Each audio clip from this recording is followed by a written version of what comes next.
and noticed a plane coming straight towards them.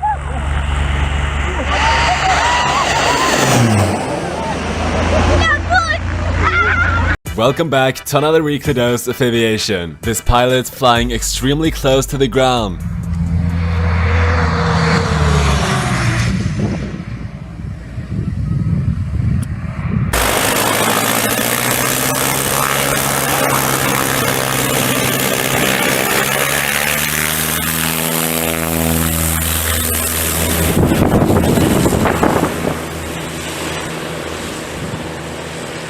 Helicopter had to take water from a golf course in California.